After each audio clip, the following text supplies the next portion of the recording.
Introduction. Friends, if you love high voltage thrillers packed with shocking twists, powerful emotions, and mind blowing revenge drama, then today's video is going to be a full on treat for you. If you are new to our channel, don't forget to subscribe and support us because today we are talking about one of the most intense and unforgettable movies, Law Abiding Citizen 2009. In this video, we will tell you what is this movie is all about, where you can watch it, and on which OTT platform or satellite channel you can enjoy it. Along with that, we will also talk in detail about the technical side of the film, including direction, cinematography, music, pre-production, filming, post-production, budget, and box office collection. We will discuss the complete storyline in an interesting way, give you a small but powerful story review, and also dive into the star cast, actor performances, and which actor played with which character. Plus, you will get to know some shocking news about this movie. So, let's begin the movie with the plot and narrative. From the moment the film drops you into a single from the very first moments, the story does not ease you in gently. It grabs you by the collar and drags you straight into the trauma, showing a peaceful home instantly transformed into a crime scene that feels invasive, chaotic, and irreversible. And this opening is not just shock for the sake of shock. It's the emotional blueprint for everything that follows.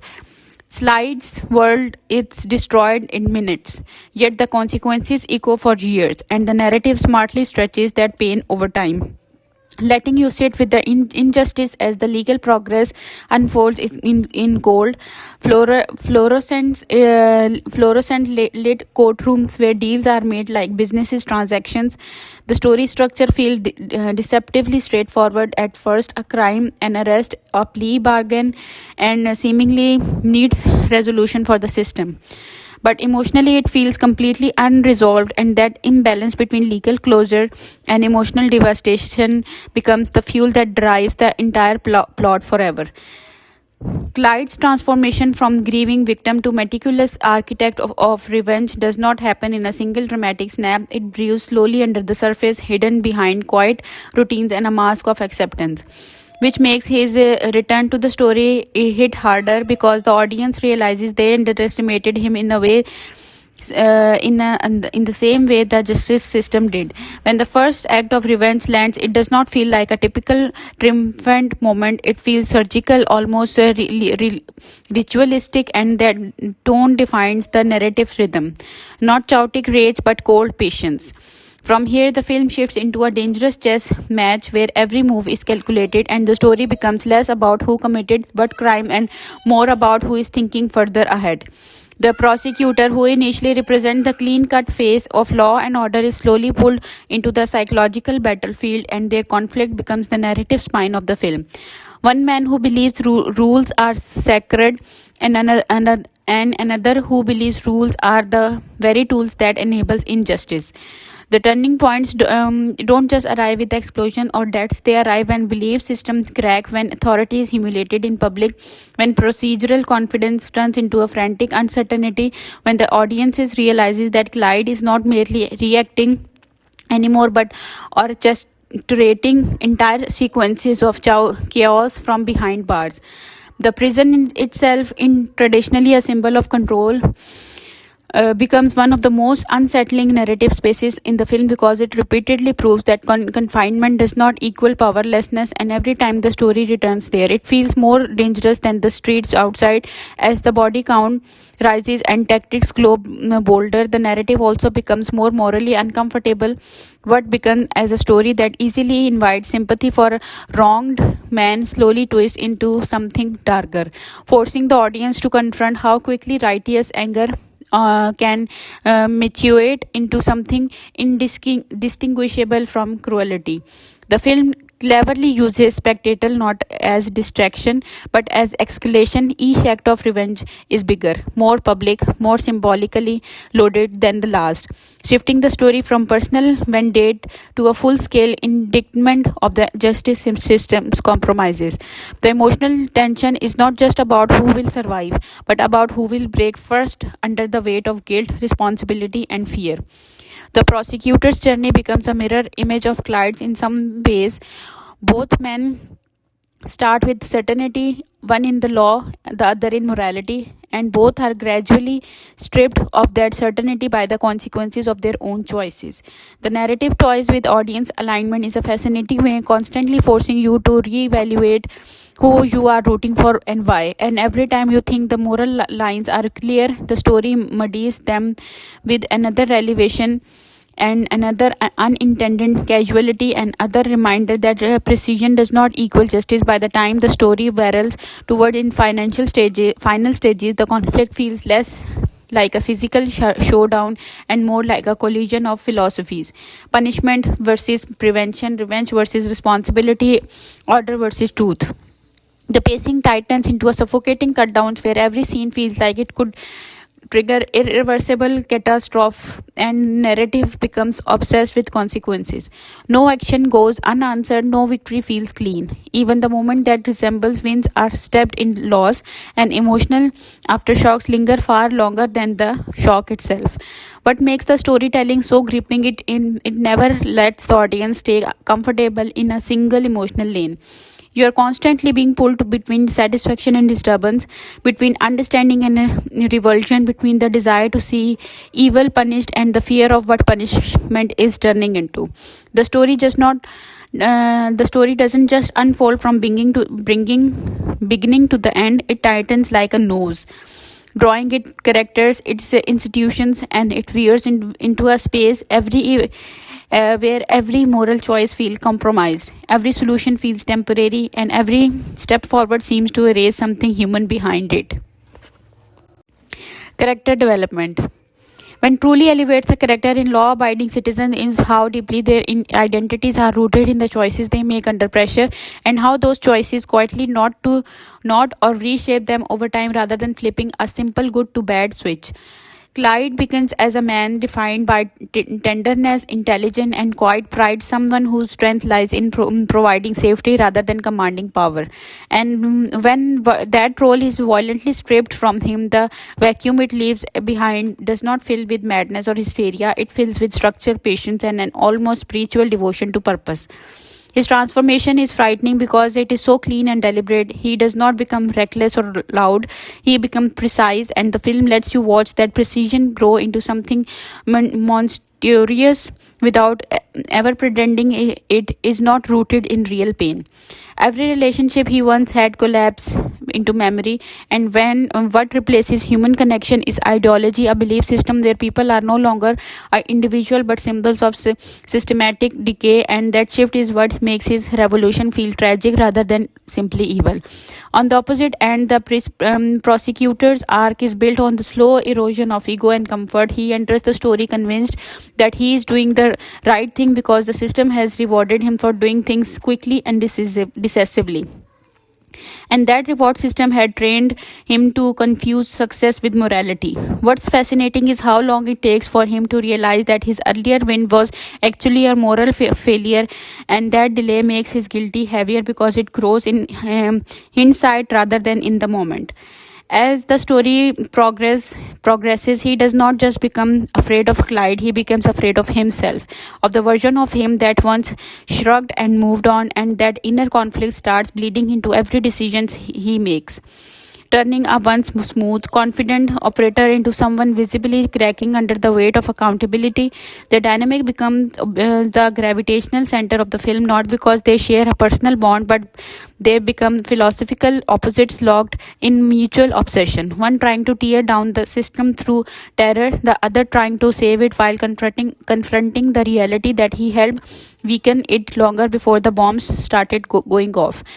Even when they are not in the same room, their influence on each other is constant, every move from one shaping to the next of the other, turning their arc into a feedback loop of escalation and self-reckoning. The supporting characters deepen this ecosystem of transformation by illustrating how different people respond to the same moral stress test.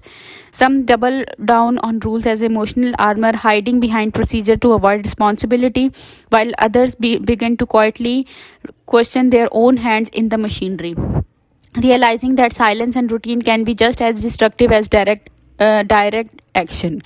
Relationships in the film are less about warmth and more about obligation. hierarchy and fear, which makes the emotional temperature always feel unstable, even in the scene without explicit in violence. Trust erodes quickly, alliances feel temporary, and every interaction carries the weight of unspoken calculation: who is protecting themselves, who is protecting their career, who is protecting the truth, and who is simply trying to survive the fallout. Growth in this story does not arrive as healing or redemption. It arrives as painful clarity, the moment when characters are finally forced to look directly at what they have become instead of who they told themselves they were. Clyde grows more certain and more isolated at the same time. His confidence soaring even as his humanity slips further away, while the prosecutor grows more uncertain and more burdened, his authority shrinking as the sense of responsibility expands. What gives their arcs such narrative power is that neither transformation feels accidental or convenient. Every shift in the consequences of an earlier compromise. A dismissed doubt, a choice made for efficiency instead of ethics, but by the time the story is deep into its conflict, every major character is carrying a past version of themselves like a ghost or on their back. And the tension comes not only from what will happen next, but from whether anyone can outrun the versions of themselves they created through fear, ambition, silence, and the desperate need to feel in control. Performances. The performances in law abiding citizens are the fuel that turns a sharp concept into something intensely watchable, because every major act commits fully to the psychological weight of the story rather than just the surface level thriller energy. Gerard Butler's work as Clyde is especially gripping because he avoids the obvious traps of playing him as a loud, explosive villain. Instead, he goes inward using stillness, soft spoken delivery, and tightly controlled body language to make Clyde feel unwearingly calm, like a man who has already finished screaming on the inside long before the film begins. You can see layers moving behind his eyes even when he's barely moving, and that restraint makes his moments of emotional intensity his hit harder because they feel earned rather than performative. Butler makes Clyde's intelligence believable not just through dialogue, that through posture, timing, and the way he listens, which turns simple conversation into a quiet power plays and gives the character a chilling credibility. Jamie Foxx as the prosecutor brings a contrasting energy that starts out sleek, confident, and charismatic, perfectly capturing the personality of a man who thrives in public spaces, press conferences, and courtroom theater. And what's impressive is how gradually he lets that polished exterior crack under pressure. Fox does not flip into a panic overnight. Instead, he lets stress creep into his voice, his posture, and his decision making, so you feel the weight of responsibility slowing, buckling him rather than shattering him in one dramatic beat. His performance makes the moral struggle feel personal because you can feel the tug of war between self preservation and consciousness playing out on his face, even when the script does not spell it out. The electricity between Butler and Fox does not come from traditional face to face confrontations alone. It comes from the way their performances echo each other across separate scenes, each reacting to the consequences of other choices, making their rivalry feel psychological as much as physical. The supporting cast adds texture and credibility to this world in subtle but important ways, with prison officials, legal colleagues, and law enforcement figures all feeling grounded rather than exaggerated, which helps sell the idea that is not just a fantasy of revenge, but a collision between an extreme individual and a very real institutional environment. Performers in performers in smaller roles often get just a handful of scenes, yet they leave an impact through reactions rather than long speeches, showing fear, denial, compliance, and doubt in feeling expression that quietly reinforce the film's themes. Even characters who exist primarily as function of the system feel human enough that their fates carry weight, which prevents the violence from feeling hollow or abstract. What truly elevates the emotional believability is how committed everyone feels to the tone. No one winks at the camera or treats the material as exaggerated pulp, and that Shared seriousness anchors even the most outrageous plot turns into emotional truth. The actor collectively make the moral tension feel lived in rather than theoretical, as if these people are caught in the nightmare of consequences rather than simply performing one. And that commitment is what keeps the film intense, not just because of what happens, but because of how deeply the characters seem to feel every step of it. Physically restrained, when physically restrained, creating the uneasy feeling that control does not always belong to the person with the badge or the keys. There are moments where the camera lingers just a second layer longer than expected, letting tension ferment is in silence before releasing it, and that patience turns ordinary movements into suspenseful gestures. A door opening, a step forward, a quiet glance becoming loaded with invisible threat. Visually striking moments don't rely on flashy effects but on composition and timing, with sudden shifts from stillness to chaos captured in a way that feel brutally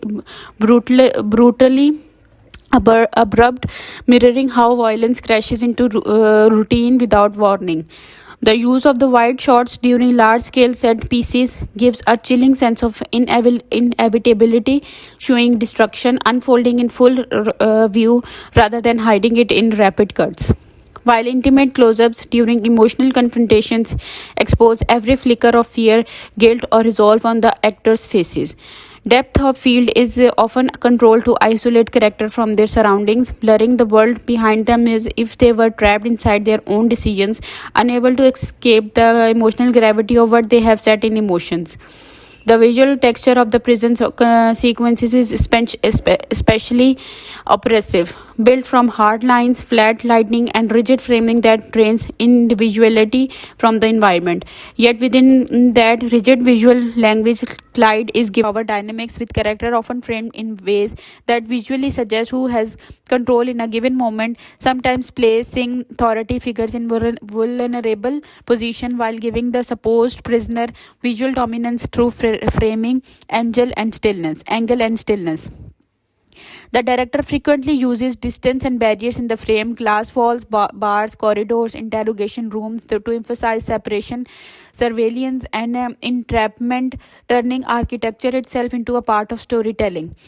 Even quieter scenes are directed with an underlying tension, using silence, minimal movement, and patience editing to make conversation feel like psychological duels rather than casual exchanges. Stylistically, the film avoids flashy visuals gimmicks in favor of a gritty, functional look at supports in the themes of institutional decay and moral cohesion. Yet it still knows when to heighten reality for impact, especially in moments of spectacle where timing, sound design, and camera movement synchronize to deliver maximum shock. The narrative vision remains tightly focused throughout, never losing sight of its central conflict between justice and revenge. Even when the plot becomes dense with twists and escalating consequences, what makes the direction so effective is how it keeps the audience emotionally unsettled without feeling manipulative. The film does not tell you how to feel. It places you inside a carefully controlled environment of dread, outrage, and uneasy fascination, letting the tension grow unnaturally from the collision of character, theme, and consequences. Editing and pacing. The editing in Law Abiding Citizen acts like the film's invisible heartbeat, constantly adjusting speed and pressure to control how the story lands emotionally. And what's the impressive is how rarely you feel the machinery working, even though it's done so much heavy lifting. The flow of the film is built on contrast, long stretches of measurement, build up flow, followed by sudden sharply cut bursts of chaos that feel designed to jolt both the characters and the audiences out of any sense of stability. Early on, the pacing is deliberately steady and patient, allowing the injustice, the legal maneuvering, and the emotional damage to fully sink in the before the thriller mechanics truly kick into gear, which gives the later escalation as much stronger impact because it feels like a release of tension that been stored for a long time. As Clyde's plan begins to unfold, the editing becomes more powerful and mischievous, often cross-cutting between the characters think is happening and what is actually happening, creating dramatic irony that keeps the audience one step ahead of some characters and one step behind others. This constant shifting of informational advantage is what makes the film so engaging to watch, because you are always recalibrating your expectations, trying to guess which scene is a setup and which one is the payoff. The film is especially skilled at using pauses as weapons. Moments where the cutting slows down, the camera lingers, and the absence of quick edits actually amplifies dread, making you hyper aware that something is about to snap. Then when violence or elevations finally arise, the editing tightens and accelerates using clean sharp cuts rather than chaotic fragmentation, so the impact feels precise and controlled rather than messy, reflecting the mindset of the man orchestrating the chaos. There are sequences where multiple timelines of action are interwoven, investigation on one side, preparation on another, consequence on a third, and the editing stitches them together in a way that builds suspense through rhythm rather than confusion, making the audience feel the clock ticking when even when no literal timer is on screen. The emotional rhythm of the film often owes just as much to what is left out as to what is shown. Reactions are sometimes trimmed just short enough to feel uneasy, denying the audience full emotional release and keeping the tension unresolved. Even the courtroom and investigation scenes, which could easily be static or giving momentum through clever intercutting between speakers, listeners, and observers, turning dialogue into active conflict rather than passive exposition. When the film hits its most intense stretches, then pacing becomes almost breathless, yet it rarely loses clarity, which is a difficult balance to maintain in a story packed with twists and simultaneous plot threads. At the same time, the film is not afraid to slow down a key emotional beats, allowing silence, stillness, and unhurried shots to amplify guilt, doubt, and dread, proving that restraint can be just as powerful as speed. The overall rhythm keeps oscillating between control and eruption, mirroring the psychological tug of war at the center of the story. So, the editing does not just move the plot forward, it actively shapes how tension is felt in the body rather than just understood in the mind. Soundtrack and score. The soundtrack and score in Law Abiding Citizen operates like an emotional undercurrent that you feel before you consciously notice it, constantly guiding your nerves, sharpening your expectations, and deepening the moral unease of the story without ever overwhelming it. The music rarely announces itself in a grand or sentimental way. Instead, it creeps it subtly through low pulses, restrained strings, and distant echoes that feel less like traditional melodies and more like the sound of tension breathing in the background. This restraint in what makes the atmosphere so effective, because the score does not tell you how to feel in obvious emotional terms. It quietly pressures you in feeling unsettled, alert, and slightly off balance. In moments of planning and anticipation, the music often settles into slow, methodical rhythms that mirror Clyde's calculated mindset, making even still scenes feel loaded with invisible moment, as if something dangerous is being assembled just one out of frame. When violence strikes, the score does not always explode in volume. Sometimes it pulls back or fractures into sharp, jagged ascents, letting shocks and silence do most of the emotional damage, which makes the impact feel colder and more disturbing than a loud musical cue ever could. Silence itself becomes one of the film's most powerful audio tools, especially in scenes where characters realize the consequences of their action, where the absence of music creates an emotional vacuum that forces the audience to sit directly inside shock, guilt, or fear with no musical cushion to soften it. There are recurring musical ideas that subtly return during key moments of control, pursuit of reversal, cheating a psychological association between sound and power, so that over time the audience begins to instinctively sense when the balance of control is about to shift. The score is especially effective during the film's cat and mouse sequences, where the music often flows beneath the editing like a tightening coil, building momentum through rhythm rather than volume, making you feel as if the story itself is accelerating even if the visuals remain steady.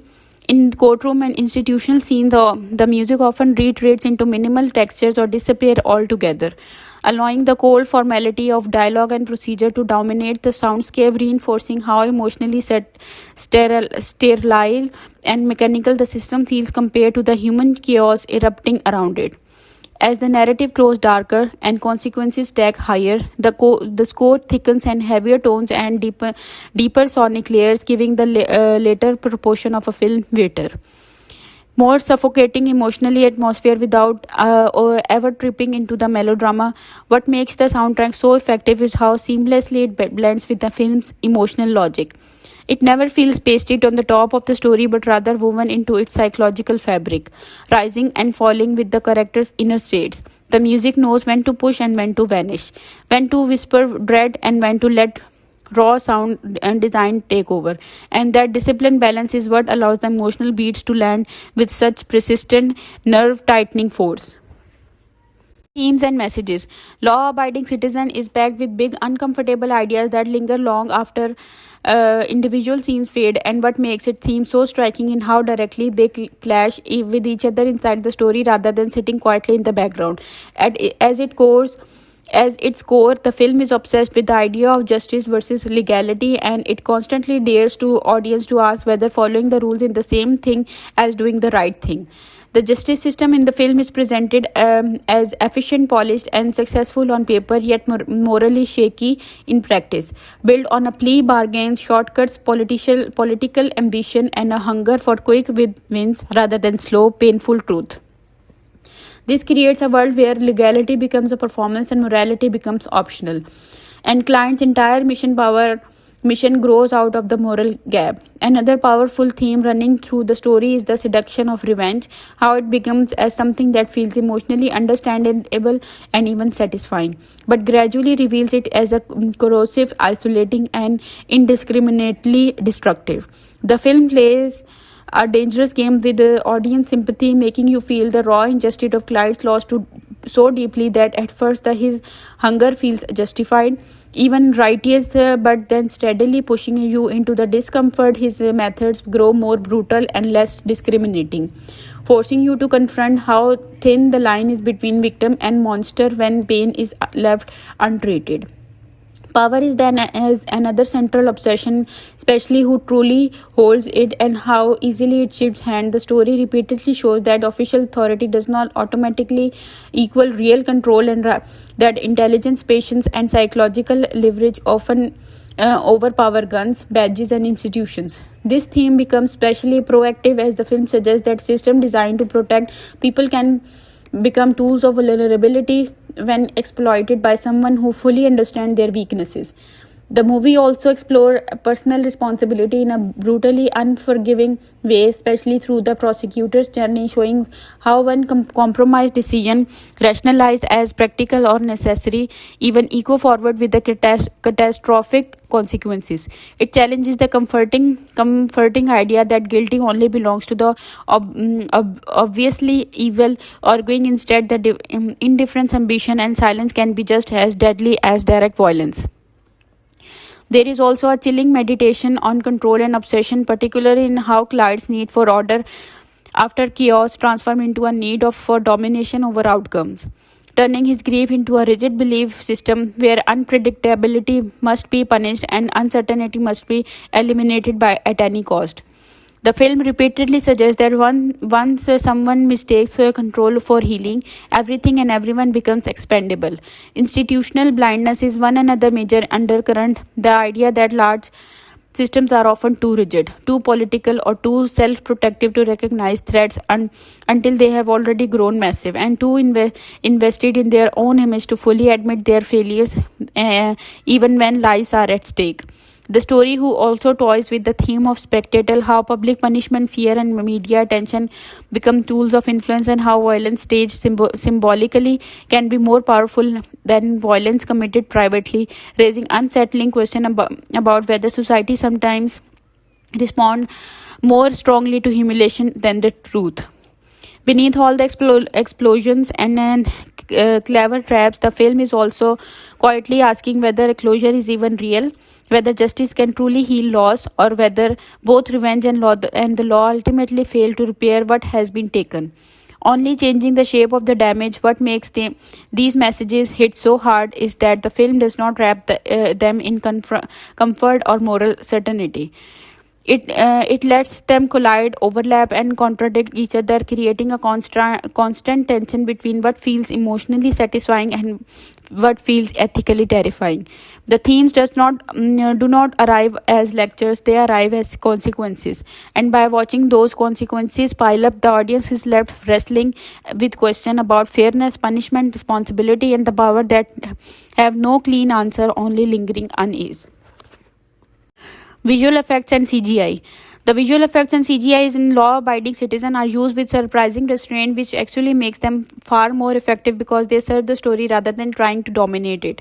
This is not a film that lends on flashy fantasy visuals or exaggerated digital spectacle. Instead, the effects are grounded on realism, designed to feel like natural extension of the physical world the characters inhabit. Explosions, structural collapse, and deadly traps are presented with a gritty, almost documentary style bluntness. So, when something violent happens, it feels heavy and final rather than stylized or theatrical. The smartest choice the film makes is relying heavily on practical effects wherever possible, especially in scenes involving physical destruction, injuries, and mechanical devices, which gives those moments a tactical, painful authenticity that digital effects alone when often struggle to achieve. You can almost feel like a weight of metal, the force of impact, and the danger in confined spaces, and that physicality makes the threat feel immediate instead of abstract. The CGI that is used tends to be subtle and invisible, quietly enhancing explosions, environmental damage, or large scale destruction without drawing attention to itself, which is exactly how effective digital work should function in grounded thriller. There are moments where digital effects expand the scale of chaos, building collapsing, crowds panicking, infrastructure failing, but these moments never tip into spectacle for spectacle's sake.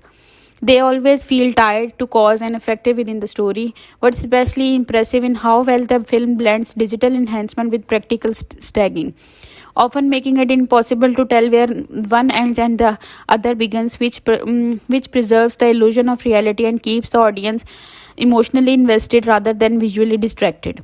The danger level feels cartoonish, and even the most elaborated traps and large scale set pieces retain a cold mechanical logic that fits Clyde's precise personality.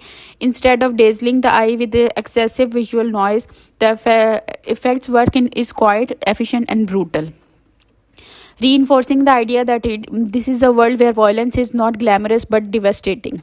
The film also used restraint with blood, motion, and impact timing, letting consequences unfold in a way that feels sudden and shocking without becoming grotesquely exaggerated, which keeps the tone aligned with its serious moral weight.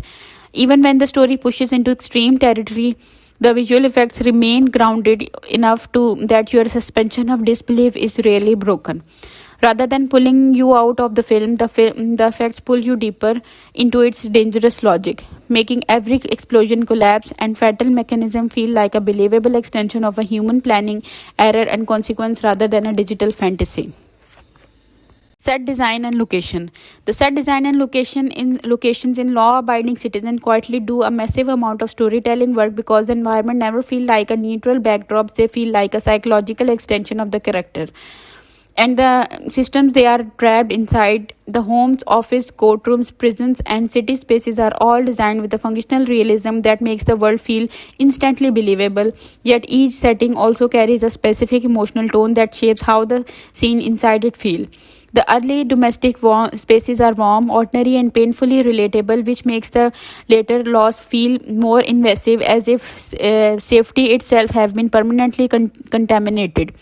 Once the story shifts into the legal and institutional world, the design becomes colder, sharper, and more rigid, with hard lines, glass walls, metal surfaces, and fluorescent lighting dominating the visual language, reinforcing the idea that this is a place built for efficiency rather than empathy. Courtrooms and offices feel exposed and performative, with the wide open sightliness and constant observation, visually suggesting how justice here is much more about spectacle and image as it about truth. The prison environments are especially powerful in their design, constructed to feel oppressive without needing exaggerated stylization. Tight corridors, heavy doors, stark lighting, and repetitive geometry strip away and sense of individuality, turning people into components inside a machine.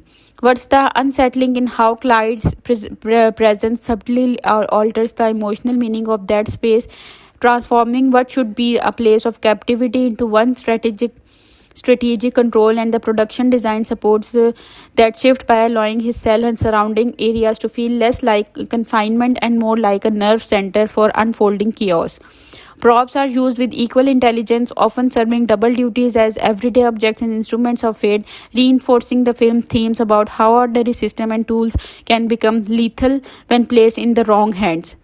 Devices, files, weapons, and mechanical elements are all grounded in plausibility, making the more elaborate schemes feel disturbingly possible rather than fantastical. The city itself is portrayed as emotionally neutral rather than glamorous, full of functional street bridges, parking structures, and public buildings that feel like they belong to real people with real routines, which make the moments of disruption feel like violent intrusions into shared civic life rather than contained cinematic fantasy. Locations are chosen and dressed to emphasize contrast, with private spaces feeling increasingly unsafe and public spaces becoming arenas for control, fear, and symbolic punishment. Even the quieter locations like offices and interrogation rooms carry a constant low level tension because their sterile design stripes away comfort and turns conversations into confrontations by default. The production design never competes for attention with flashy detail, but it consistently supports the story's emotional logic, guiding how the audience feel about power, vulnerability, and exposure without announcing its influence. Every setting feels used rather than decorated, as if people have lived, worked, argued, compromised, and schemed inside these walls long before the camera arrived. That lived in authenticity is what makes the world feel so credible, and it's why the escalation of violence feels like a corruption of real spaces instead of a destruction of disposable movie sets. Dialogue and script. The dialogue and script in Law Abiding Citizens are crafted to feel precise and loaded, often operating on multiple levels at once, which gives the film a sense of intelligence and danger that goes beyond the physical attention. Conversation rarely exists purely to exchange information. They are the instrument of character, attention, and psychological maneuvering. Tight lines are especially fascinating because they often sound calm, almost understated, but carry layers of threat and moral reasoning, turning even casual remarks into veiled warnings or intellectual taunts. The writing allows him to sound rational and psychological while simultaneously terrifying, which gives the audience the constant sense that there is more going on beneath the surface than anyone in the scene realizes.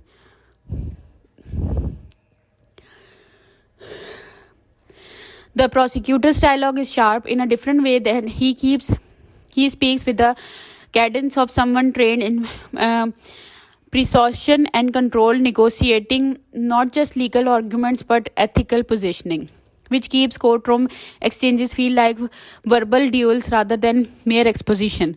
The script is filled with moments of emotional weight, where grief, guilt, and moral conflict are communicated in short, loaded sentences rather than long speeches, allowing the character to carry much of the nuance in performances while the world themselves still cut deep. Some standout lines are deceptively simple, encapsulating the film's thematic core in few words. They resonate because they tie personal emotion to systematic critique, showing how rules, justice, and revenge collide in ways that are not easily untangled. Sharp with appears sparingly but effectively, often in moments where tension is high, serving as a release or an ironic reminder that even the most calculated plans contain human unpredictability.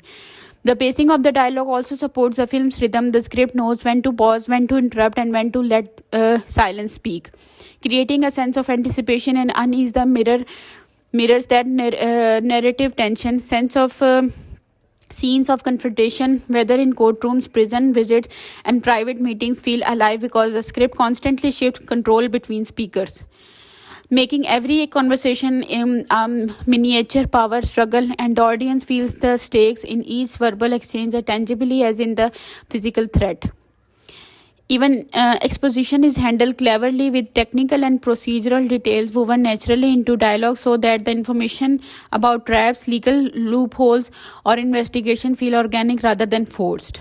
The script balances moral complexity with suspenseful plotting, ensuring that line serves character, theme, or narrative momentum, and in doing so, it turns ordinary dialogue into a weapon, a shield, and a philosophical commentary all at once. Overall, the writing keeps the audience engaged by layering tension, intellect, and emotion into conversation, making even quiet scenes feel like alive with stakes, consequence, and unspoken sense that at any moment control can shift and lives can exchange irrevocably. Genre execution.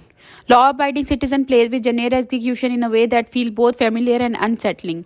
Takes the familiar revenge thriller template and twisting it through moral and psychological complexity. At first glance, it follows classical beats: a heinous crime, an underwhelming legal response, and a wrong individual taking matters into his own hands. But the film constantly subverts expectation by making the antagonist not just clever but philosophically driven, and the protagonist not just righteous but morally compromised.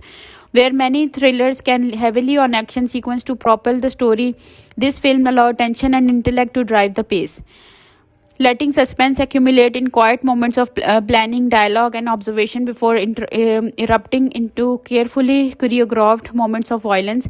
The action itself is a deliberately precise and consequential rather than glorified, reinforcing the weight of each event instead of providing cathartic spectacle for its own sake. The film introduces fresh ideas in how it treats the moral landscape of revenge. Instead of offering a straightforward hero versus villain dynamic, it creates a chessboard where the system itself is both opponent and an enabler, forcing the audience to wrestle with questions of justice, ethics, and human responsibility.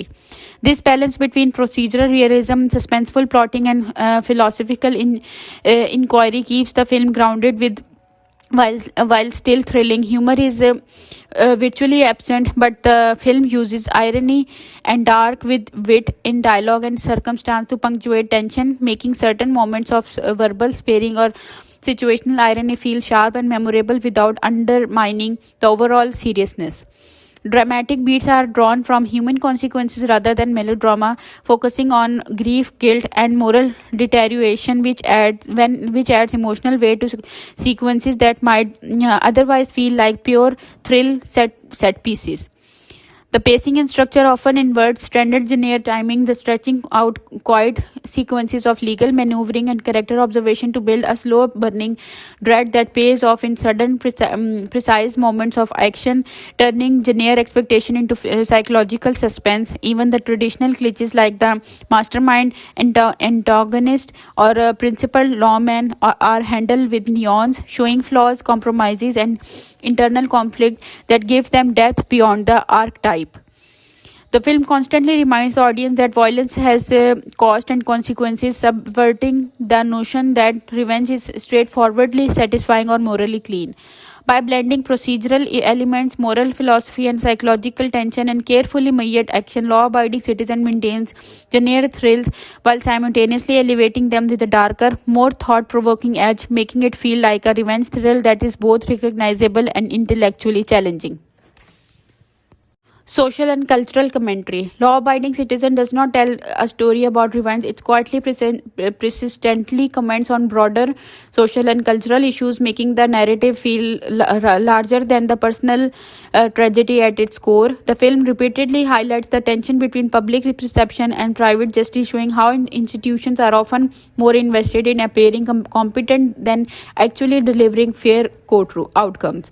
Through the legal system's obsession with efficiency, political optics, and expedient plea bargains, the film critiques a culture that prioritizes convenience over moral responsibility. forcing the audience to question whether justice is truly served and merely performed. It also explores the cultural fascination with revenge and vigilantism, pushing viewers to examine why society is drawn to stories where one person steps outside the law to right wrongs, and simultaneously asking whether that attraction reflects admiration, fear, or complicity in moral compromise. The film touches on systematic failure in law enforcement and judicial processes, illustrating how bureaucracy, procedural loopholes, and human weaknesses can enable injustice to persist, which resonates with the contemporary frustration about institutional accountability. Violence and its consequences are depicted with a chilling realism, not glamorized spectacle, which threatens the commentary by showing the true cost of taking justice into one's own hands rather than using it as a stylistic flourish. Social power dynamics are constantly under scrutiny. The movie questions who holds real influence and who is vulnerable even when appearing protected, highlighting inequalities and blind spots in both civic and personal arenas. What makes these observations work so effectively is that they emerge naturally from the story and character rather than feeling tagged on. Clyde's actions and prosecutors' compromises and the systematic failures also function as narrative devices that illustrate larger societal truths without requiring overt moralizing. Even subtle details like a sterile impersonal design of courtrooms and the procedural rigidity of bureaucratic systems reinforce the cultural critique, making the environment itself part of the commentary. By threading these observations into the suspense, tension, and moral ambiguity of the narrative, the film creates a reflection on justice, ethics, and accountability that feels embedded in the story world rather than imposed from outside, challenging the audience to consider not just the events on screen but how similar dynamics operates in a real society. Law-abiding citizen manages to engage with complex and sensitive topics like systematic failure, moral compromise, and social obsession with revenge, while keeping the story gripping, proving that a thriller can simultaneously entertain and provoke through thought without over-sacrificing tension or clarity. Audience engagement. Law abiding citizen grabs the audience by the nerves and refuses to let go, crafting a level of emotional engagement that feels immediate and at times uncomfortable.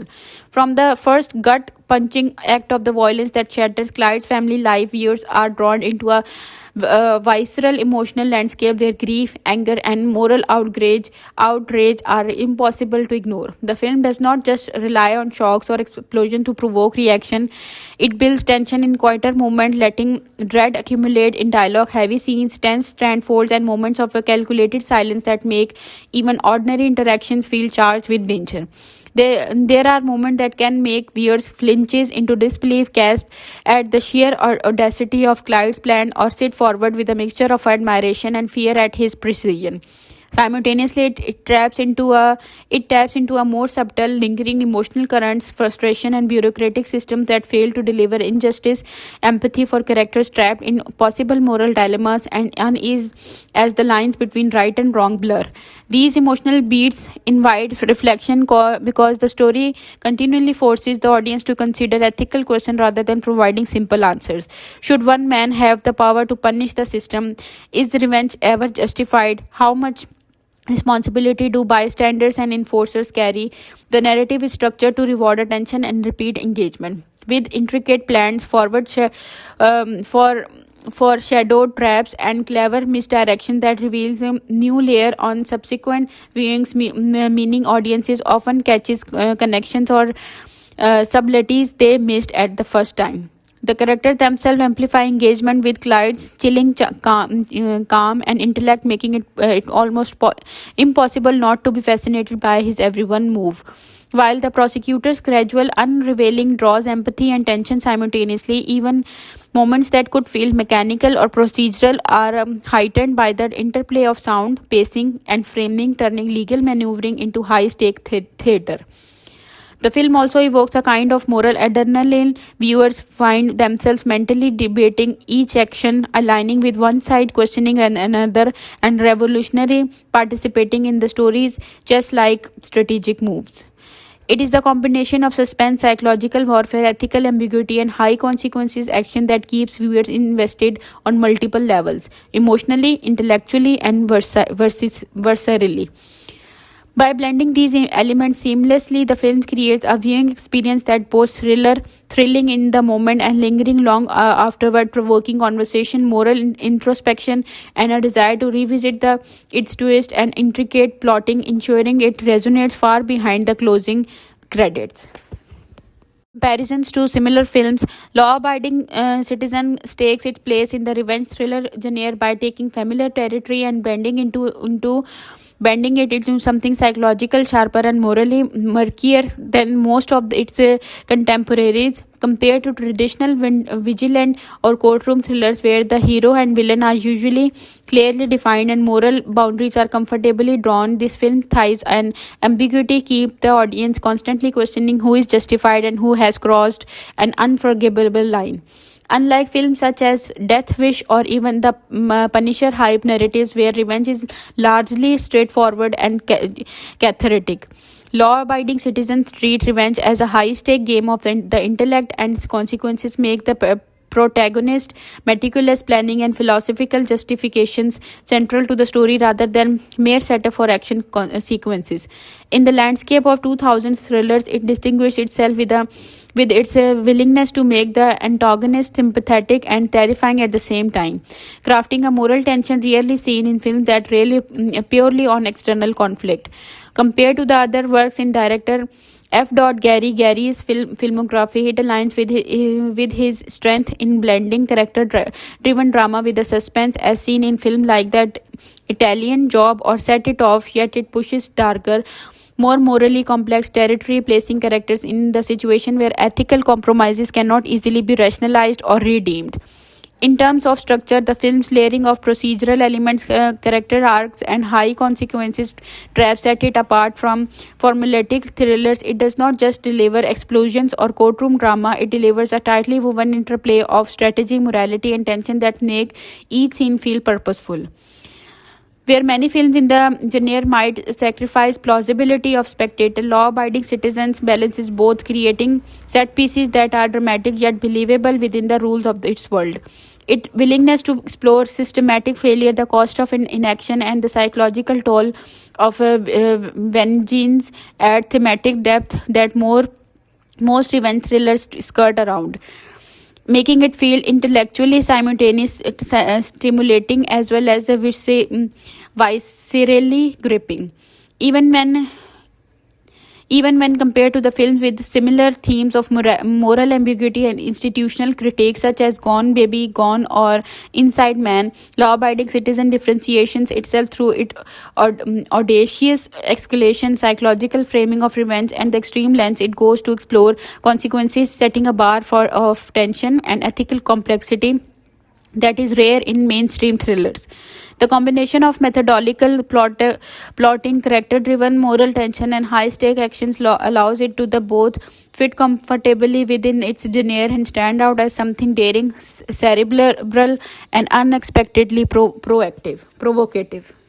Symbolism and metaphors. Law-abiding citizen is rich with symbolism and recurring motives that operate quietly but powerfully beneath the surface, giving the film layers of meaning that reward close attention. One of the most prominent motives is the use of confined spaces, prisons, interrogation rooms, hallways, and even office cubicles, which function as visual metaphors for control, entrapment, and the limitations of both personal and institutional power. These spaces are often framed with bars, grids, and rigid geometry, visually reinforcing the idea that characters are trapped not only physically but morally and psychologically. And the law itself can act as a cage as much as protective structure. Explosions and mechanical traps, while central to the plot, carry metaphorical weight as well. They are not just instruments of vagueness but symbolical representations of the destructive potential of suppressed anger, injustice, and intellectual obsession. The precision with which Clyde orchestrates his schemes mirrors the meticulous structure of the legal system he seeks to punish, turning the tools of society against themselves and highlighting how intelligence, planning, and moral rigidity can be both a gift and a curse. Repeated visual cues like clocks, watches, and other in timepieces underscore the theme of patience, delayed consequence, and inexorable passages of justice or retribution. These objects subtly remind the audience that both legal processes and personal vendettas operate a timeline that are often invisible until they reach breaking point. The frequent use of reflection mirrors and glass walls serve as a metaphor for self examination, moral ambiguity, and the duality of appearance versus reality, forcing characters and viewers alike to confront what is seen versus what is true. Even the contrast between domestic and institutional spaces carries symbolical weight. Homes represent safety and intimacy that can be violently disrupted, while sterile legal and bureaucratic environments reflect emotional coldness and detachment. Emphasizing the human cost of systematic indifference, dialogue itself functions metaphorically at times, especially Clyde's philosophical reasoning, which turns world into the tools of revealing the ethical blind spots of the law, suggesting that speech, intellect, and morality can be weapons just as deadly as physical force. The recurring interplay between order and chaos, planning and improvisation, legality and morality is reinforced through visual and auditory cues, creating a layered network of symbolism that mirrors the narrative's thematic preoccupations. By weaving these metaphors into setting, props, and character actions, the film elevates that could have been a straightforward revenge thriller into the study of consequences, control, and moral reflection, making each scene resonate on both a narrative and symbolical level. Franchise or historical context. Law abiding citizen is not a part of a large franchise, nor does it attempt to anchor itself in a specific historical event, but its context within the evolution of revenge thrillers and early 2000s action drama is worth examining because it reflects both the cultural anxieties and cinematic trends of its time. At the tail end of the first decade of 2000s, thrillers were increasingly experimenting with normally ambiguous protagonists, exploring the gray area between justice and vigilantism. And law-abiding citizen fits squarely into that movement while pushing it further by making the antagonist simultaneously brilliant, sympathetic, and terrifying. Unlike many earlier vigilant films where the hero's violence is justified and relatively uncomplicated, this film embeds a revenge story in a modern urban landscape filled with legal bureaucracy, media scrutiny, and technology tools, giving the audience a very contemporary sense of stakes and plausibility. It resonates with cultural concerns about systematic inefficiency, the limitations of the law enforcement, and the moral compromises that people feel forced to make when institutions fail, reflecting anxieties prevalent in the post 9/11 era about security, accountability, and justice. From a cinematic standpoint, the film participates in a lineage of high concept thrillers where intricate plotting, psychological tension, and moral complexity take precedence over spectacle alone, while also anticipating later trends in morally ambiguous anti-heroes and puzzle-like action sequences.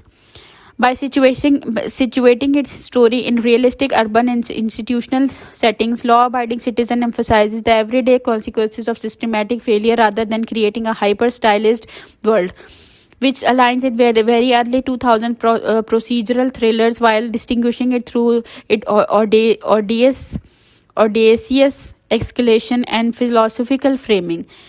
Its historical context within cinema is also tied to evolving audience expectations. Viewers were increasingly drawn to narratives where intelligence, strategy, and moral reasoning were as exciting as explosions and physical action. And the film capitalizes on that shift, blending careful plotting, suspense, and ethical tension in a way that feels contemporary and daring for its time. Even though it does not contribute to a larger franchise, it leaves a kind of cultural footprint to the revenge thriller genre, influencing later films that explore the consequences of personal justice against flawed systems, and cementing its relevance as a product of both its cinematic era and the societal question it subtly interrogates. Budget and box office. Law Abiding Citizen was produced with a moderately high, healthy budget that allowed it to balance a sleek production values with a grounded, realistic aesthetics, and the film makes every dollar count in ways that feel much bigger than the raw numbers might suggest.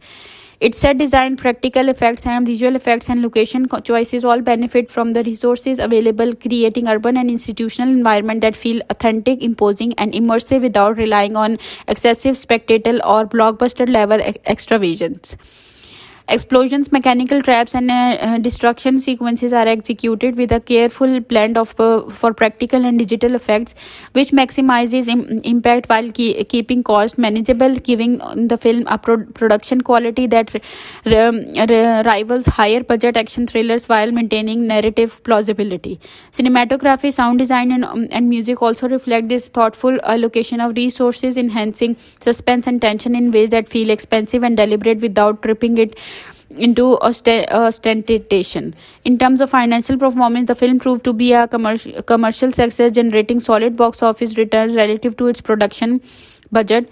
Its marketing campaign leaned heavily on the intense premise, the moral ambiguity of its central character, and the star power of Gerard Butler and Jamie Foxx, which helped attract audiences looking for a cerebral yet thrilling revenge story. Word of mouth played a significant role as well, as viewers were drawn to the film's audacious plot twist, suspenseful set pieces, and philosophical undercurrents, which encouraged repeat viewings and discussion among audience. Critics were mixed on some elements of story and moral ambiguity, but the gripping performances, tension, and unique framing of revenge made it resonate strongly with the target audience, contributing to sustained interest and solid box office performances in both domestic and international markets. The film demonstrates that smart allocation of budget, emphasizing practical effects, strong performances, and high concept narrative tension, can yield a cinematic experience that feels larger than its financial footprint, proving that production quality and careful design often have more impact on audience perception than sheer spending power. Overall, the combination of resourceful filmmaking, compelling marketing, and audience engagement ensured that film achieved both visual polish and financial success, showing that mid-range budgets can still deliver high-stake thrillers that appeal to a wide audience. Where to watch?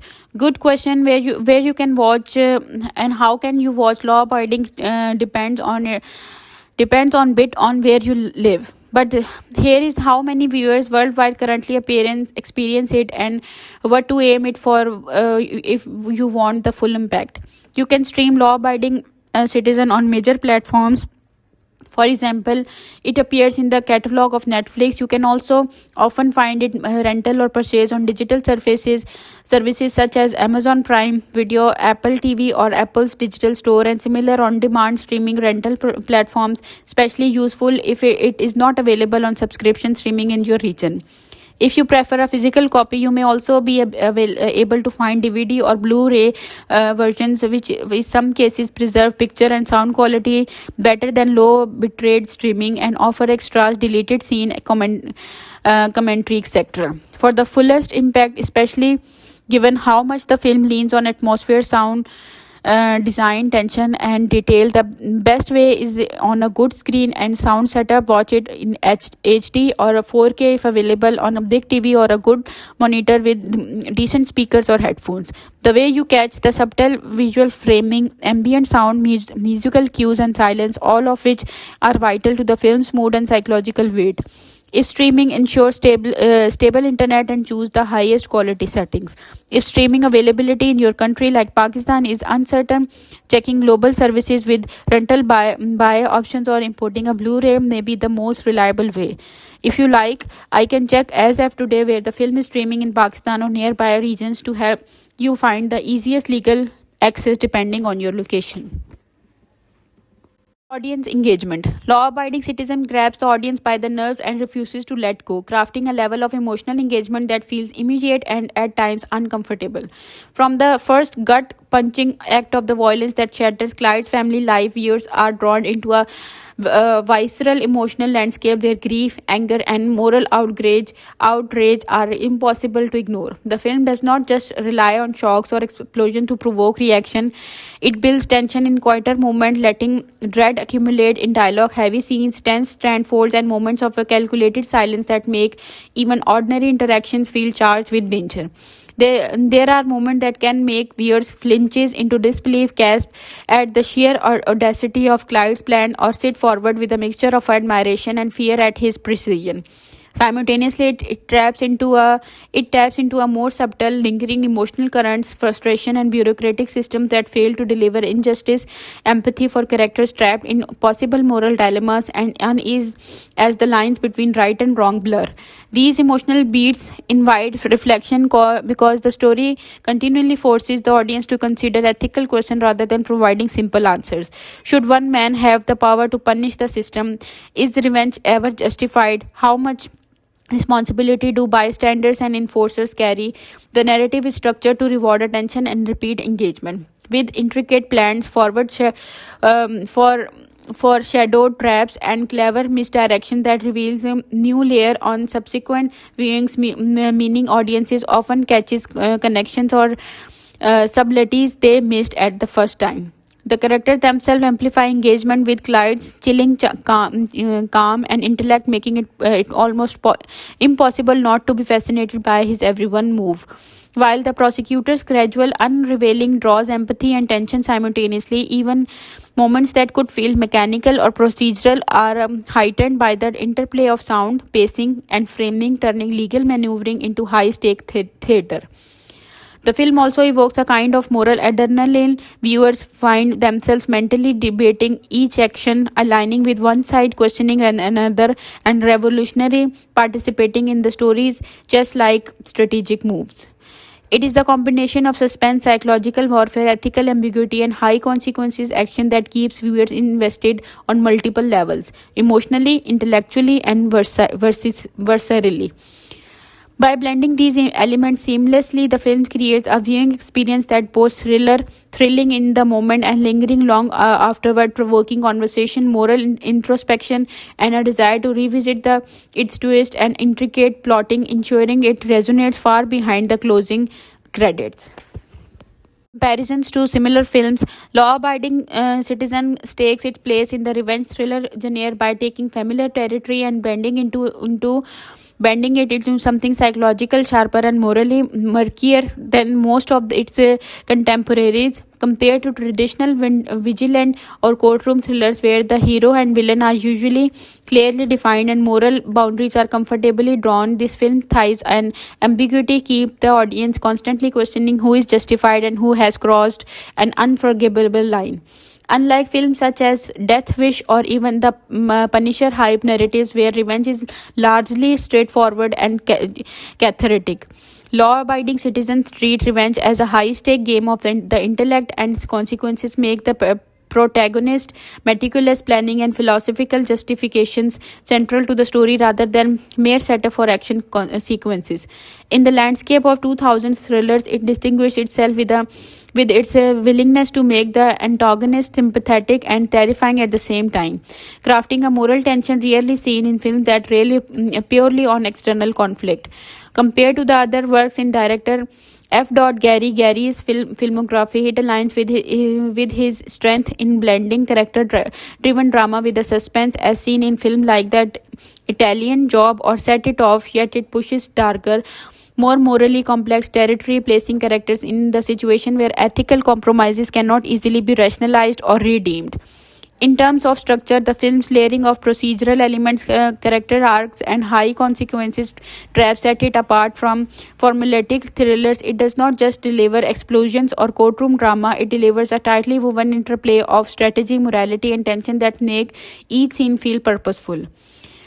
Where many films in the genre might sacrifice plausibility of spectator, Law-Abiding Citizens balances both, creating set pieces that are dramatic yet believable within the rules of its world. Its willingness to explore systematic failure, the cost of inaction, and the psychological toll of vengeance add thematic depth that most revenge thrillers skirt around. making it feel intellectually simultaneous, stimulating as well as viscerally gripping. Even when even when compared to the films with similar themes of moral ambiguity and institutional critiques such as Gone Baby Gone or Inside Man, Law Abiding Citizen differentiates itself through its audacious escalation, psychological framing of revenge, and the extreme lengths it goes to explore consequences, setting a bar of tension and ethical complexity that is rare in mainstream thrillers. The combination of methodological plotting, character-driven moral tension, and high-stake actions allows it to the both fit comfortably within its genre and stand out as something daring, cerebral, and unexpectedly provocative. Symbolism and metaphors. Law-abiding citizen is rich with symbolism and recurring motives that operate quietly but powerfully beneath the surface, giving the film layers of meaning that reward close attention. One of the most prominent motives is the use of confined spaces, prisons, interrogation rooms, hallways, and even office cubicles, which function is as visual metaphors for control, entrapment, and the limitations of both personal and institutional power. These spaces are often framed with bars, grids, and rigid geometry, visually reinforcing the idea that characters are trapped not only physically but morally and psychologically. And the law itself can act as a cage as much as protective structure. Explosions and mechanical traps, while central to the plot, carry metaphorical weight as well. They are not just instrument of vigilance but symbolical representations of the destructive potential of suppressed anger, injustice, and intellectual obsession.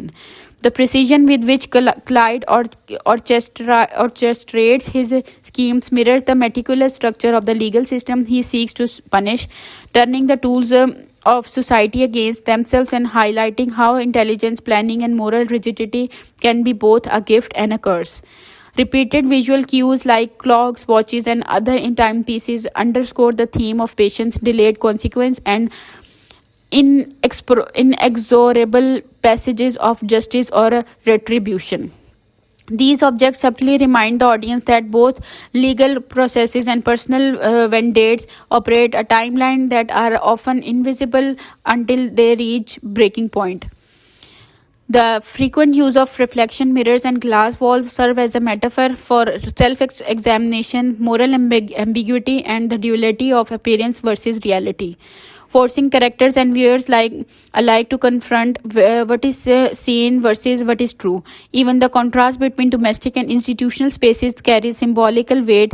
Homes represent safety and intimacy that can be violently disrupted, while sterile legal and bureaucratic environments reflect emotional coldness and detachment, emphasizing the human cost of systematic indifference. Dialogue itself functions metaphorically at times, especially Clyde's philosophical reasoning, which turns world into the tools of revealing the ethical blind spots of the law, suggesting that speech, intellect, and morality can be weapons just as deadly as physical force. The recurring interplay between order and chaos, planning and improvisation, legality and morality is reinforced through visual and auditory cues, creating a layered network of symbolism that mirrors the narrative's thematic preoccupations. By weaving these metaphors into setting, props, and character actions, the film elevates that could have been a straightforward revenge thriller into the study of consequences, control, and moral reflection, making each scene resonate on both a narrative and symbolical level. Franchise or historical context. Law Abiding Citizen is not a part of a large franchise, nor does it attempt to anchor itself in a specific historical event, but its context within the evolution of revenge thrillers and early 2000s action drama is worth examining because it reflects both the cultural anxieties and cinematic trends of its time. At the tail end of the first decade of 2000s, thrillers were increasingly experimenting with normally ambiguous protagonists, exploring the gray area between justice and vigilantism.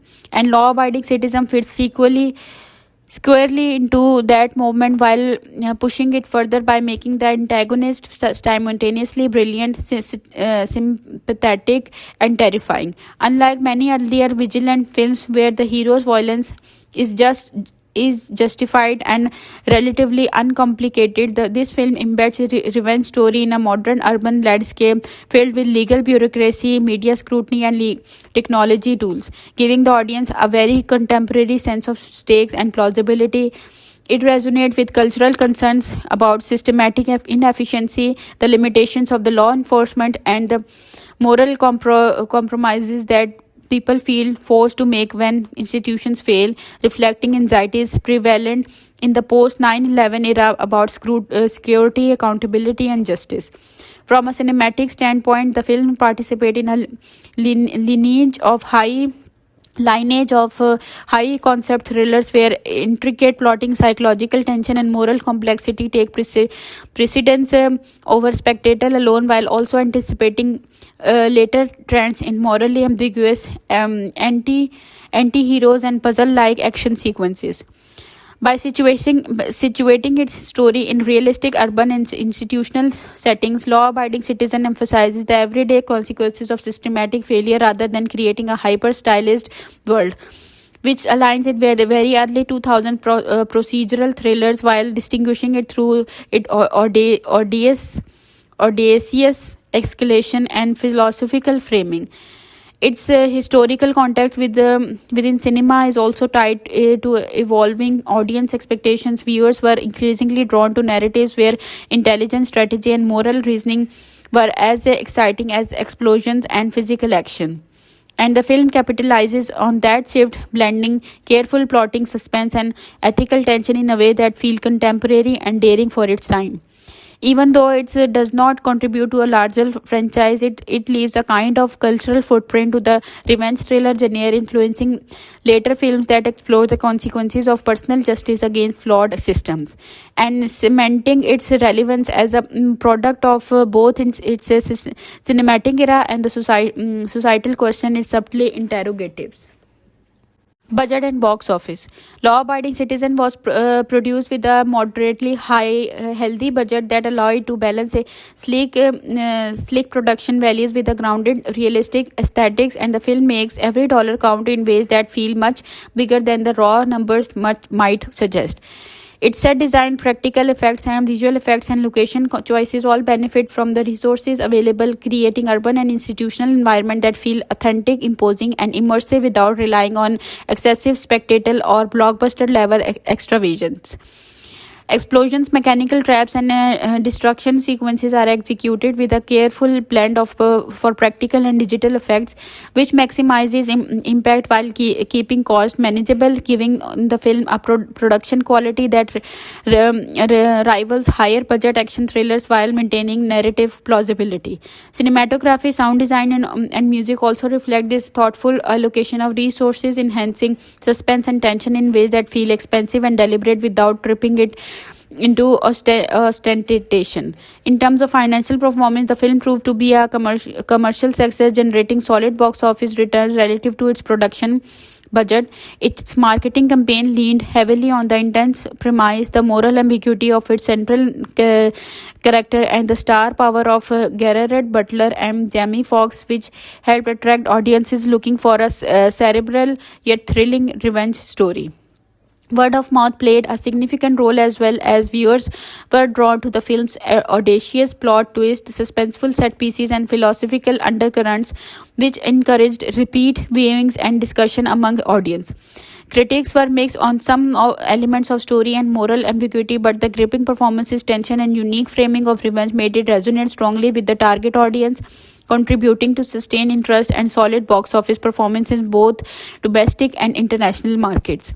The film demonstrates that smart allocation of budget, emphasizing practical effects, strong performances, and high concept narrative tension, can yield a cinematic experience that feels larger than its financial footprint, proving that production quality and careful design often have more impact on audience perception than sheer spending power. Overall, the combination of resourceful filmmaking, compelling marketing, and audience engagement ensured that film achieved both visual polish and financial success, showing that mid-range budgets can still deliver high-stake thrillers that appeal to a wide audience. Where to watch? Good question. Where you can watch, and how can you watch? Law abiding depends on bit on where you live, but here is how many viewers worldwide currently experience it, and what to aim it for if you want the full impact. You can stream law abiding citizen on major platforms. For example, it appears in the catalog of Netflix. You can also often find it rental or purchase on digital services such as Amazon Prime Video, Apple TV, or Apple's digital store, and similar on demand streaming rental platforms, especially useful if it is not available on subscription streaming in your region.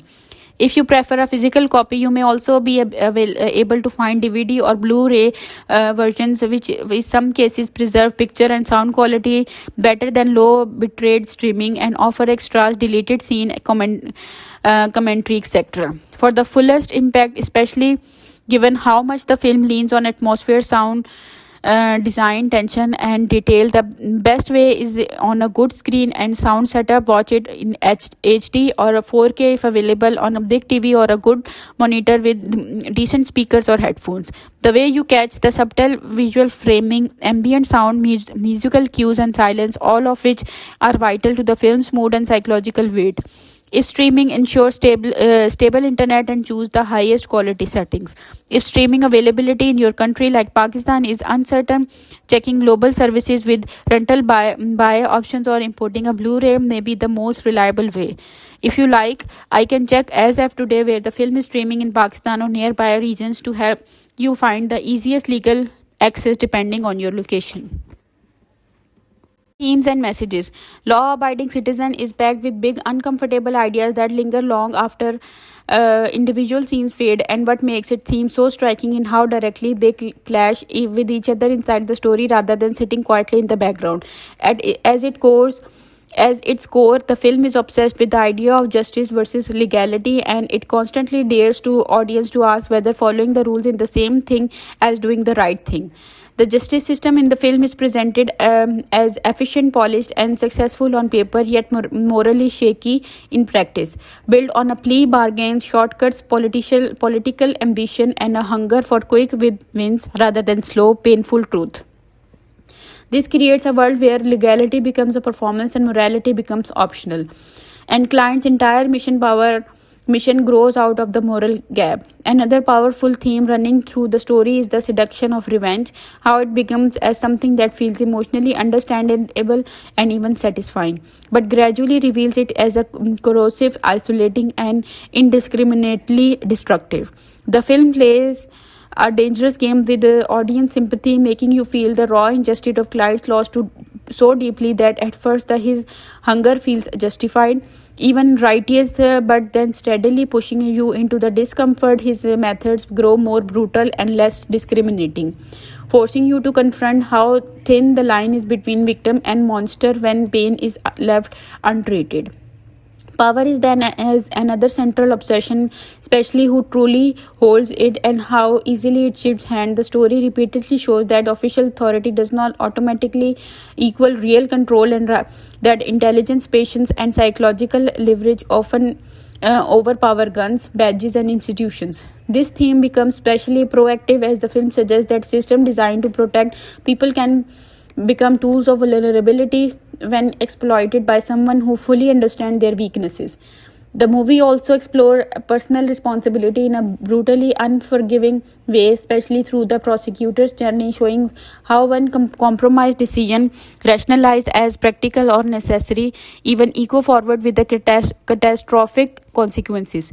It challenges the comforting idea that guilty only belongs to the obviously evil, arguing instead that indifference, ambition, and silence can be just as deadly as direct violence.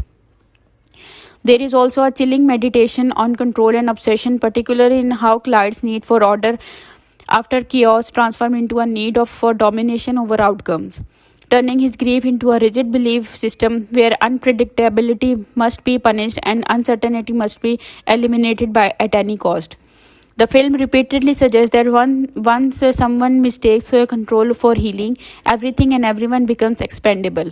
Institutional blindness is one another major undercurrent. The idea that large systems are often too rigid, too political, or too self protective to recognize threats until they have already grown massive, and too invested in their own image to fully admit their failures, even when lives are at stake. The story who also toys with the theme of spectacle, how public punishment, fear, and media attention become tools of influence, and how violence staged symbolically can be more powerful than violence committed privately, raising unsettling question about whether society sometimes respond more strongly to humiliation than the truth.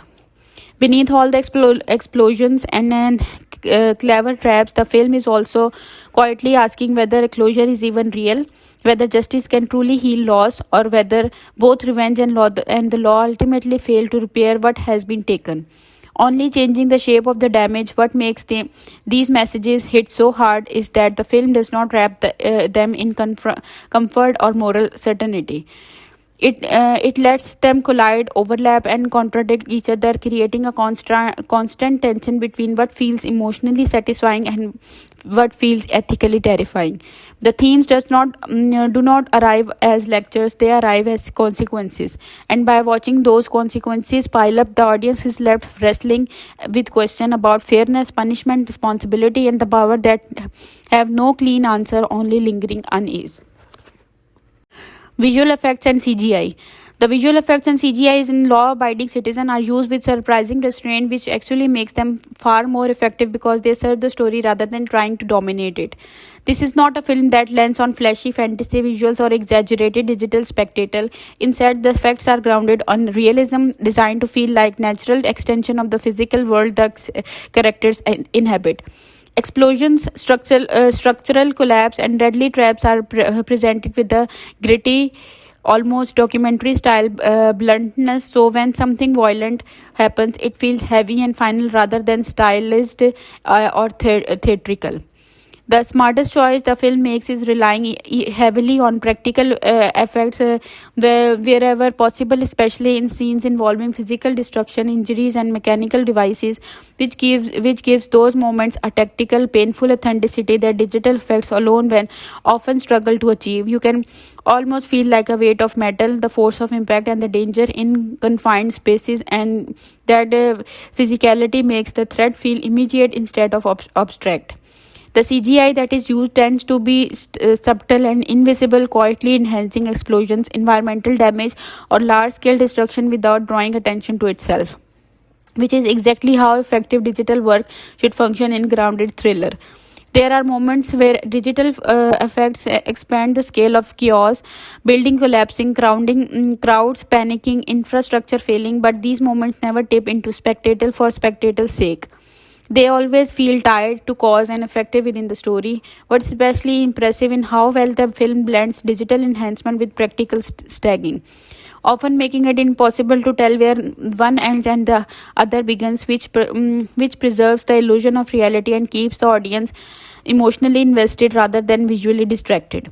The danger level feels cartoonish, and even the most elaborated traps and large scale set pieces retain a cold mechanical logic that fits Clyde's precise personality. Instead of dazzling the eye with the excessive visual noise, the effects work is quiet, efficient, and brutal, reinforcing the idea that this is a world where violence is not glamorous but devastating. The film also used restraint with blood, motion, and impact timing, letting consequences unfold in a way that feels sudden and shocking without becoming grotesquely exaggerated, which keeps the tone aligned with its serious moral weight. Even when the story pushes into extreme territory, the visual effects remain grounded enough to that your suspension of disbelief is rarely broken. Rather than pulling you out of the effects pull you deeper into its dangerous logic, making every explosion, collapse, and fatal mechanism feel like a believable extension of a human planning, error, and consequence rather than a digital fantasy. Set design and location. The set design and locations in Law Abiding Citizen quietly do a massive amount of storytelling work because the environment never feel like a neutral backdrops, they feel like a psychological extension of the character. and the systems they are trapped inside. The homes, office, courtrooms, prisons, and city spaces are all designed with a functional realism that makes the world feel instantly believable. Yet each setting also carries a specific emotional tone that shapes how the scene inside it feels. The early domestic spaces are warm, ordinary, and painfully relatable, which makes the later loss feel more invasive, as if safety itself have been permanently contaminated. Once the story shifts into the legal and institutional world, the design becomes colder, sharper, and more rigid, with hard lines, glass walls, metal surfaces, and fluorescent lighting dominating the visual language, reinforcing the idea that this is a place built for efficiency rather than empathy. Courtrooms and offices feel exposed and performative, with the wide open sightliness and constant observation, visually suggesting how justice here is much more about spectacle and image as it about truth. The prison environments are especially powerful in their design, constructed to feel oppressive without needing exaggerated stylization. Tight corridors, heavy doors, stark lighting, and repetitive geometry strip away and sense of individuality, turning people into components inside a machine. What's the unsettling in how Clyde's presence subtly alters the emotional meaning of that space, transforming what should be a place of captivity into one strategic control. And the production design supports that shift by allowing his cell and surrounding areas to feel less like confinement and more like a nerve center for unfolding chaos. Props are used with equal intelligence, often serving double duties as everyday objects and instruments of fate, reinforcing the film's themes about how ordinary systems and tools can become lethal when placed in the wrong hands. Devices, files, weapons, and mechanical elements are all grounded in plausibility, making the more elaborate schemes feel disturbingly possible rather than fantastical. The city itself is portrayed as emotionally neutral rather than glamorous, full of functional street bridges, parking structures, and public buildings that feel like they belong to real people with real roots, with real routines, which make the moments of disruption feel like violent intrusions into shared civic life rather than contained cinematic fantasy. Locations are chosen and dressed to emphasize contrast, with private spaces feeling increasingly unsafe and public spaces becoming arenas for control, fear, and symbolic punishment.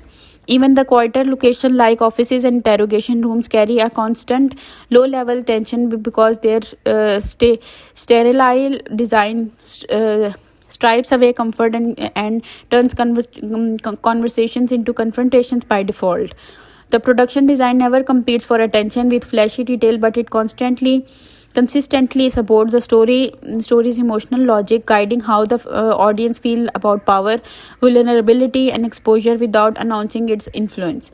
Every setting feels used rather than decorated, as if people have lived, worked, argued, compromised, and schemed inside these walls long before the camera arrived.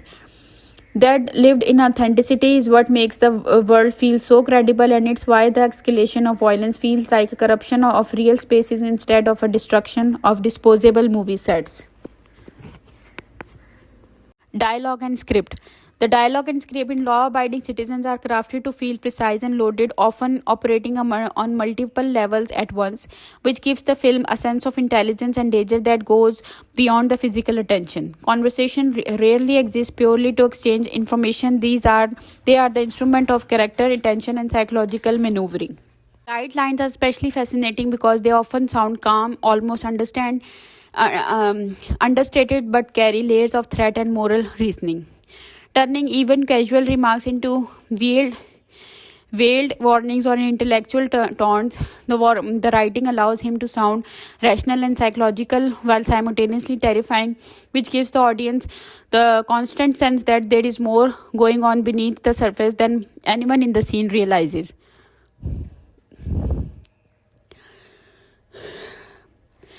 The prosecutor's dialogue is sharp in a different way that he speaks with the cadence of someone trained in precision and control, negotiating not just legal arguments but ethical positioning, which keeps courtroom exchanges feel like verbal duels rather than mere exposition. The script is filled with moments of emotional weight where grief, guilt, and moral conflict are communicated in short, loaded sentences rather than long speeches, allowing the character to carry much of the nuance in performances while the world themselves still cut deep. Some standout lines are deceptively simple, encapsulating the film's thematic core in few words. They resonate because they tie personal emotion to systematic critique, showing how rules, justice, and revenge collide in ways that are not easily untangled. Sharp wit appears sparingly but effectively, often in moments where tension is high, serving as a release or an ironic reminder that even the most calculated plans contain human unpredictability.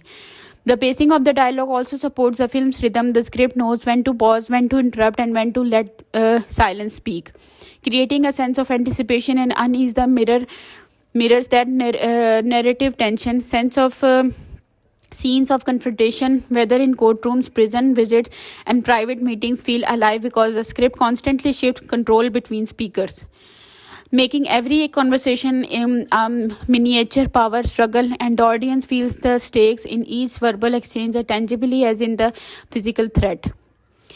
Even exposition is handled cleverly with technical and procedural details woven naturally into dialogue so that the information about traps, legal loopholes, or investigation feel organic rather than forced. The script balances moral complexity with suspenseful plotting, ensuring that line serves character, theme, or narrative momentum, and in doing so, it turns ordinary dialogue into a weapon, a shield, and a philosophical commentary all at once. Overall, the writing keeps the audience engaged by layering tension, intellect, and emotion into conversation, making even quiet scenes feel like alive with stakes, consequence, and unspoken sense that at any moment control can shift and lives can exchange irrevocably. Genre execution. Law-abiding citizen plays with genre execution in a way that feels both familiar and unsettling.